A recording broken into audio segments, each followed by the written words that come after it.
Hello, everyone. Welcome to chapter 180 on my RLDR Custom Creations YouTube channel.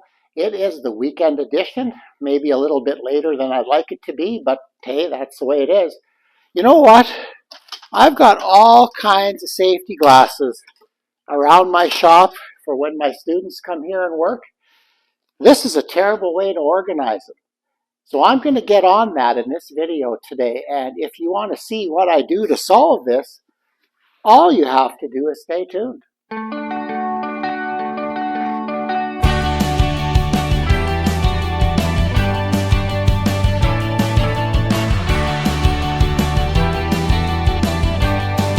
Well, yeah, safety glasses. So now that we're teaching classes again in my shop, because of the space in my shop, for example, the horizontal surfaces, I don't have that much room.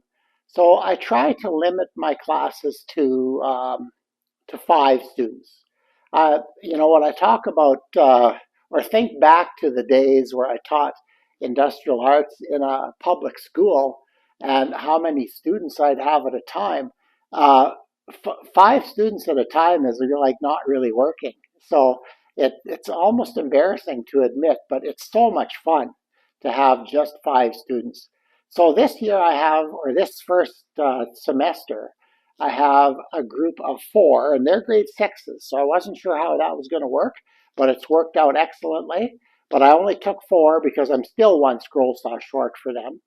And I have 5 grade 7s and 8s. So yeah, so the flat surface in here is basically what decides how many kids I have at a time. And it's been working out really well, actually.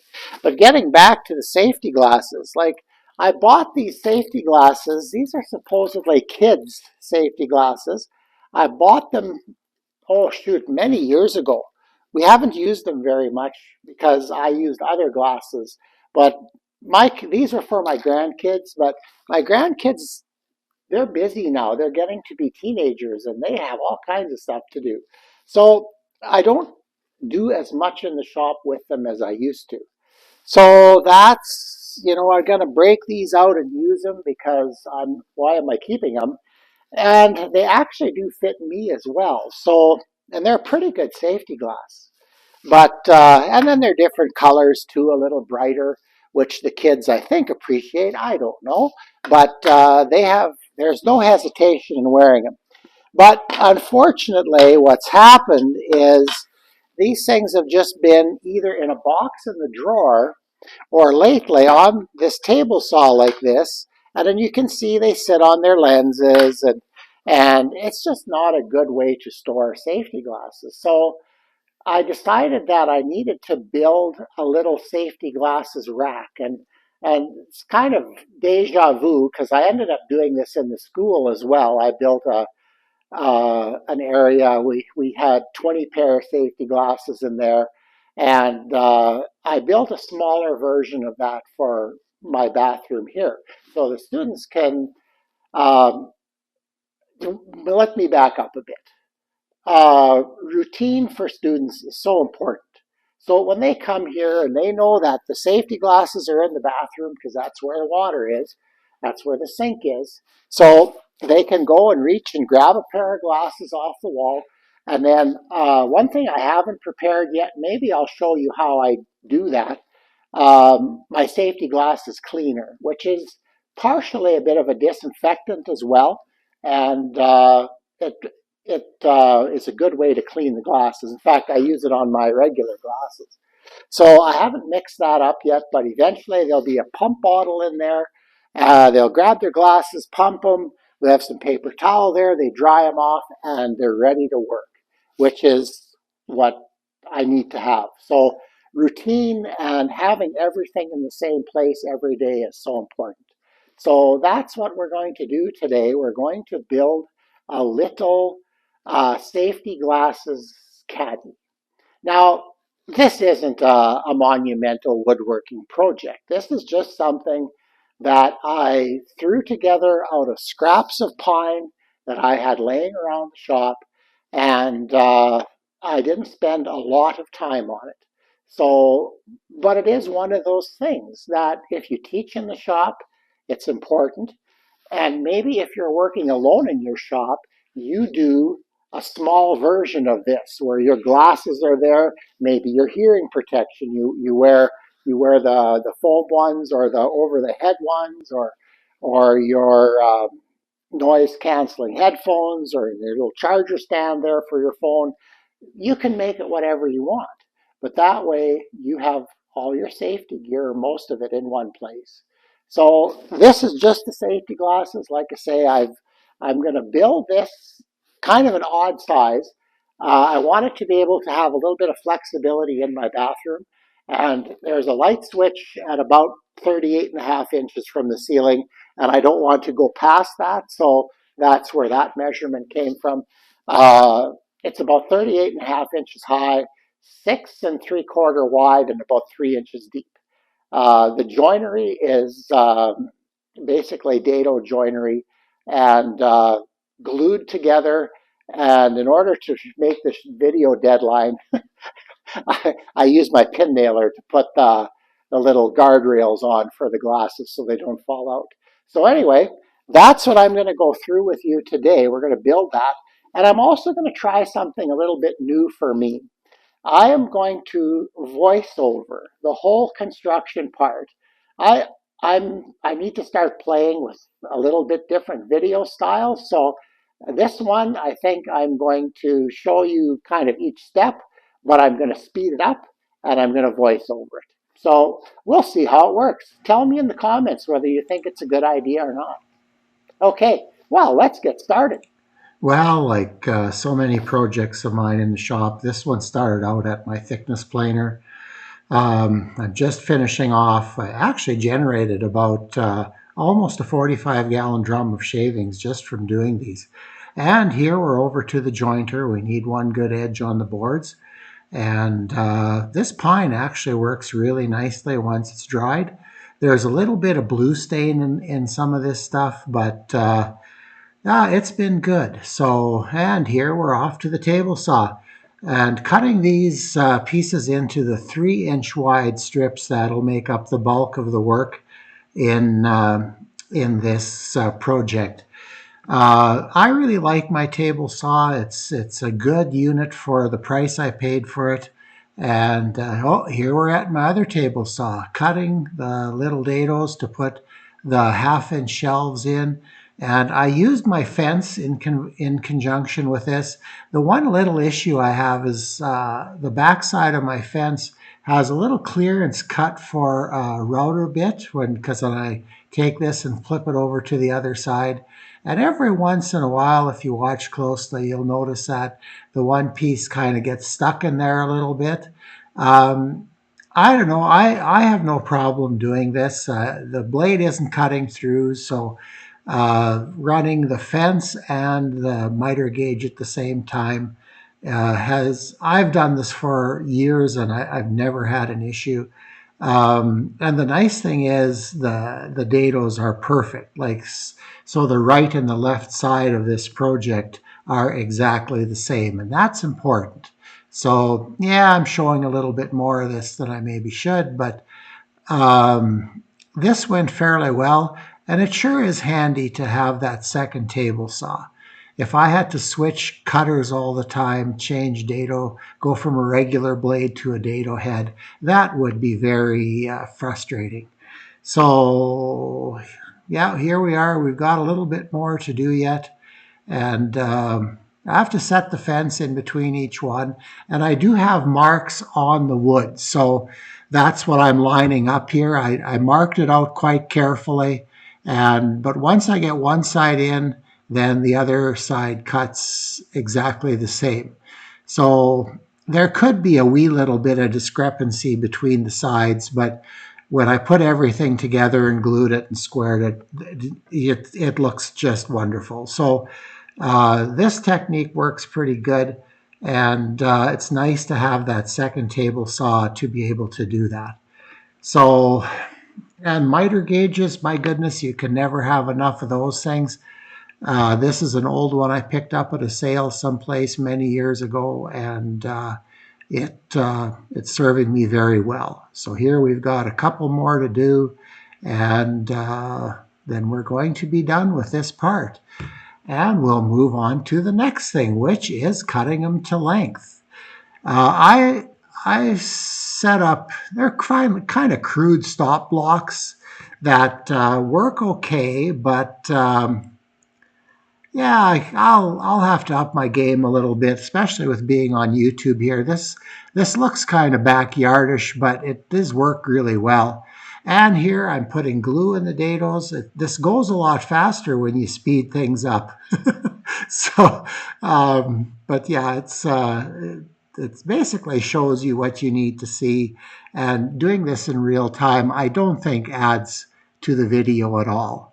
So yeah, here I am. The one thing that's hard about work like this is getting everything aligned and to not, when you tip the glued edges up, not to have glue all over your countertop underneath. That is a real problem. So here I am, I'm just clamping it together, and you can never have too many clamps. So this is working just fine. So there we go, we're together, and we're going to let things dry. Here I am, I'm tapping things that they go a little out of alignment. The surface that I assembled this on isn't completely flat, so just to tap things into alignment just to make sure things are good. And yeah, it's pretty straightforward. The end fell out there, but not a big deal, and a little more clamping pressure always helps. Now I'm just eyeballing it to see how straight it is. And there is one side that has a little bit, well, both sides actually, there's a little bit of a bow in it. And that really is quite annoying for me. So what I'm doing here is I had a piece of 2x4 that was handy, and it's nice and straight. So I just got the 2x4 and got some clamps and clamped it onto one side to suck everything straight, and that worked really well. In the end, it's nice and straight, it's square, and that's the way we like it. So that all worked good. Here I am just checking it for square with the tape, and I did a little tapping to get it even, and it certainly is acceptable. Okay, and here we're starting to make the little fence or the front face to hold the glasses into the shelf. And I rounded one edge, and now I'm over at the table saw, and I'm going to rip that 1/4 inch off of there, which was exactly what I needed for that front little face. So, and this worked really well. Here we are, we're cutting them to length, and had a little bit of damage in a piece there, so I just cut a little bit out. And yeah, it's again set up a stop block, and here we go. We're starting to do final assembly. That little green pin nailer, it's a little Ryobi that seems to work quite well. I've not that experienced with using a pin nailer. I should have had one years ago, but I like the really fine nail that it puts in. And when I sand over the front, I haven't really given this a final sand yet, especially in the front. I'm sure that this will work out really, really well. But it's coming together here fairly quickly. And it's like I said, it's not a heirloom quality project. It's just something very utilitarian to hold my safety glasses in a place where my students will always know where they are. And since I wear safety glasses all the time, I don't have anything to add to this. But it's just a good way to keep things in place and organized. And also your safety glasses end up being stored, usually not sitting on the lenses or being pushed across the countertop, which would really scratch the lenses and make them useless quickly. And it's hard. Some people have difficulty wearing safety glasses when they're woodworking, but scratched ones are especially bad. Here I'm putting in 2 pieces of back just so I can mount these to the wall. So they're glued in, and then just pin nailed in, and that'll be plenty strong enough. Not a whole lot of weight for this thing to hold, but yeah, that's going really well. And here's the bottom, I believe, going in now, or is it the other way around? I think it's the other way around. This is the top. But yeah, again, a little bit of glue, some pin nails. And this jack pine that I've been using, that I'm buying locally, I think whenever you're woodworking, and if you can buy local wood,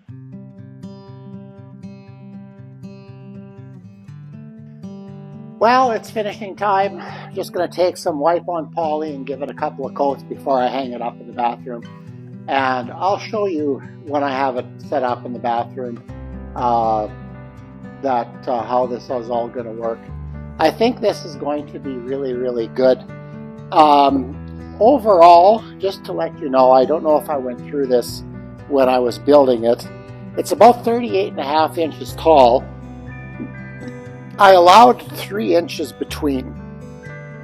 That is a little bit much for these, but it allows you to get your fingers in and lift the glasses over the edge that I put in. I didn't put a back in here because it's just going to go up against the drywall, so that should be fine. But yeah, the overall, I believe it's about 38.5 inches tall. It's 6 3/4 wide to the outside, and the depth to the main frame part here is 3 inches, and the little guardrails that I put on to keep the glasses in, they're 1/4 inch thick, so you could add another 1/4 inch to the overall depth of it. And like I said, I think this is going to work fairly well. One of the tools that I used that I don't use very often is this little Ryobi pin nailer. I bought this off Facebook Marketplace for like 20 bucks, and I knew the guy who sold it to me, so I figured it would be in good shape. And it is, and it seems to work fairly well. So I like the fine nail. I could have glued the faces on, but I just didn't have time to do that with video pressure. And this way, I put glue on the back and then shot 3 nails in, and that's going to be excellent. But yeah, the finish is going to go on. I see a few places here as I'm talking that I might resand a little bit before I cover them, but this is pretty much done. You'll notice that on the top and the bottom, I put a solid back in, and that's to be able to put a screw through top and bottom to mount them, to mount this whole cabinet, and they still fit just nicely. I've got room for 10 pairs of glasses because that's how many lathes I have, and 1 extra. So that's why this is the way it is. So again, this isn't a fine woodworking project. This is a very utilitarian cabinet that I need in order to be able to be effective in my shop. Students need to know where things go, things need to have a place, and I need to be able to tell at a glance whether something's missing or not. So at the end of the day, if I look in there and say, oh, there's a pair missing, okay, then I walk around the shop and find them.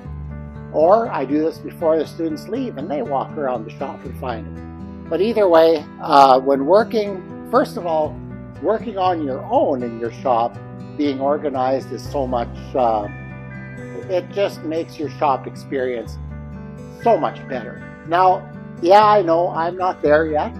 I still have lots to do, but I notice with every improvement that I make, the quality of my time in here improves. So whether it's organizing my mechanics tools in my drawers here, or building drawers at the other end of the shop, or whatever, when you have a place to put things, you are going to be more organized, and that's just the way it is.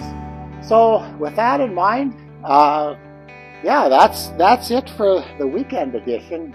I hope the voiceover does okay, because I wanted to try that, and we'll see how that worked out. But anyway, please remember to like, share, and subscribe. Thank you for watching, and we've got a week And next weekend is Thanksgiving weekend already in Canada. So hang in there, have a good week, and we will see you in the next video.